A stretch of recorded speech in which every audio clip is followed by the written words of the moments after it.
ilmu pengetahuan sekarang kan sudah mulai mengarah kepada penemuan makanan yang menyebabkan manusia sakit. Ini sebenarnya sekarang sudah ada satu arah baru di dalam ilmu kesehatan bahwa kita sakit karena makanan. Tidak lagi kita menuduh virus nanti. Ya, semoga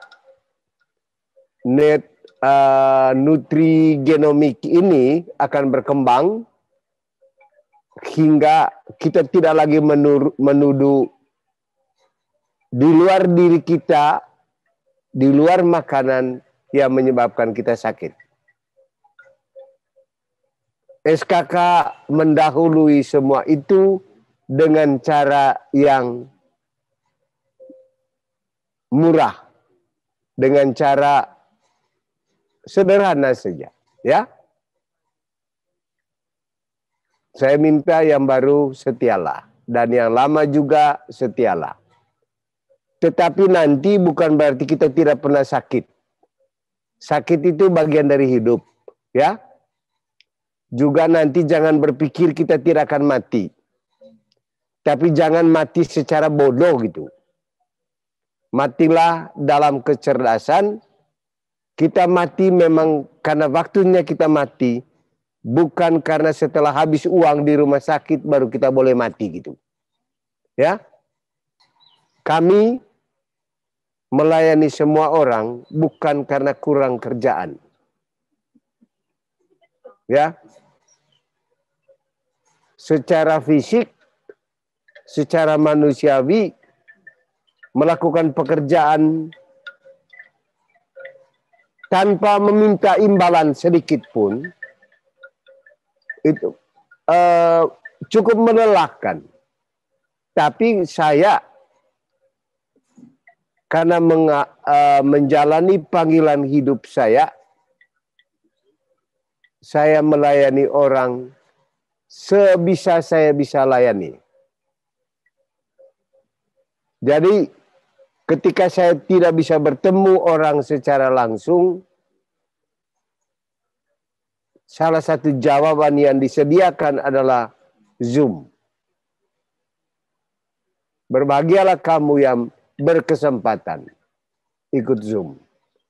Kalau kamu mengabaikan buah dari pertemuan hari ini, saya tidak pernah rugi, karena saya sudah melakukannya secara sungguh-sungguh. Yang belum ditemukan dalam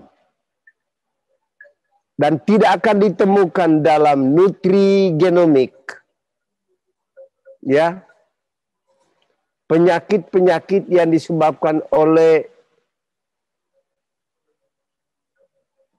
kondisi sosial kita, relasi kita dengan orang lain. Banyak sekarang orang menderita karena relasi. Seperti kehilangan relasi sangat intim dalam sukacita bersama orang lain. Kalau kamu perhatikan semut, tiap kali mereka berpapasan dengan yang lain, mereka bersalaman dulu. Kalau manusia sekarang, ya, bertemu orang lain itu sama dengan tidak ada orang lain gitu. Relasi-relasi seperti itu membuat kita juga sakit. Karena itu banyak orang, terutama di kota, mereka mengalami kesepian di tengah keramaian. Di jalan yang penuh dengan kendaraan dan di dalamnya manusia, kita sepi sendiri di dalam mobil kita sendiri. Kalaupun ada 2-3 orang di dalam mobil, setiap orang sibuk dengan HP-nya. Tidak ada canda begitu. Dan itu bisa menimbulkan penyakit. Yang berikut, ketika kita secara sosial menjadi terisolasi, maka kita mengalami kecemasan, kesepian, ketakutan, ketidakpastian. Dan itu bersifat psikologis. Yang belum disadari oleh banyak orang, banyak penyakit yang diderita manusia karena manusia tidak terlalu gubris dengan relasinya dengan Tuhan.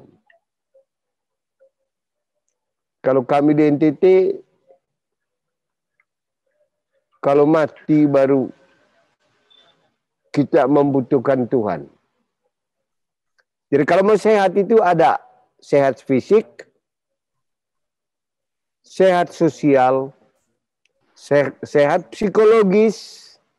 Jangan marah, jangan takut, jangan cemas, jangan benci orang. Hidup jujur, damai dengan orang, dan bersandar pada Tuhan. Itu sehat secara spiritual. Nah, kalau kita membina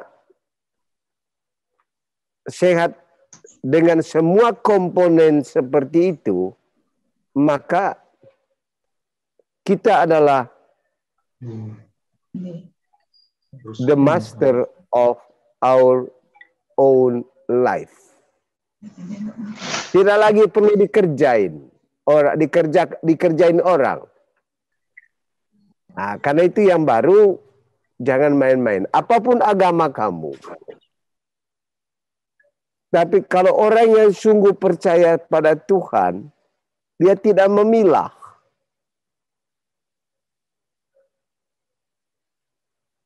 Jangankan sesama manusia.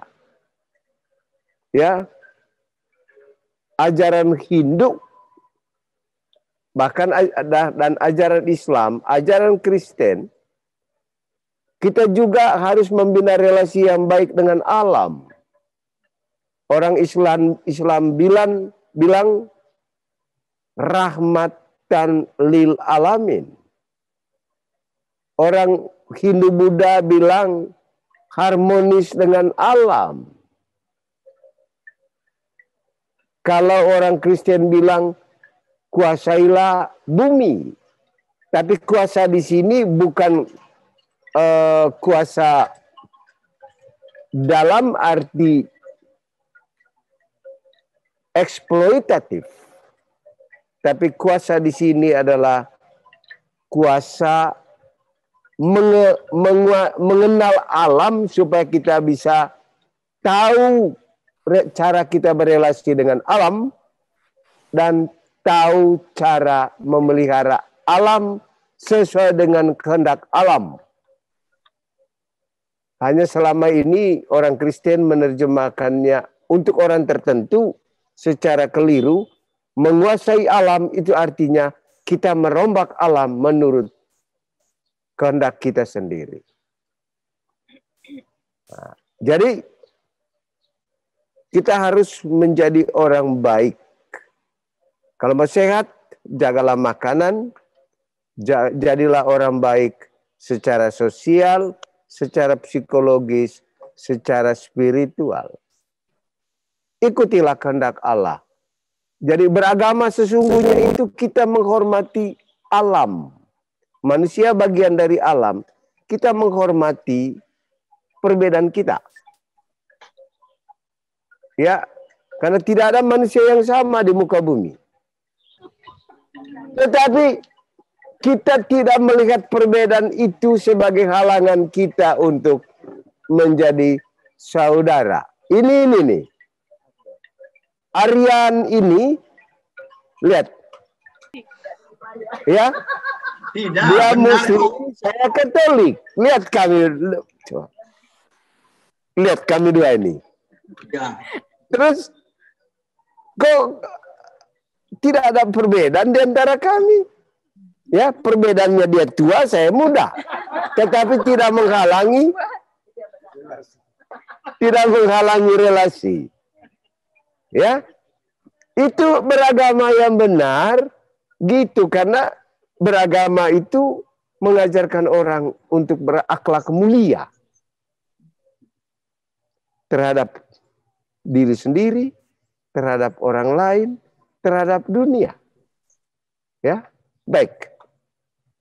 Saya berharap semua anggota SKK dengan kapasitas yang kita miliki masuklah ke wilayah akhlak mulia. Bagi yang baru, itulah cara hidup sehat supaya kita jangan lagi tergantung pada orang. Ya, sebelum orang lain ke laboratorium untuk mengetahui makanan yang cocok atau tidak cocok dengan disposisi genetisnya, kita tidak perlu ke laboratorium.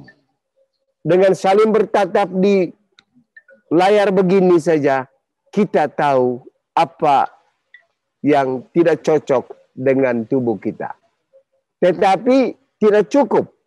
Harus jadi orang baik secara sosial, secara psikologis, dan secara spiritual.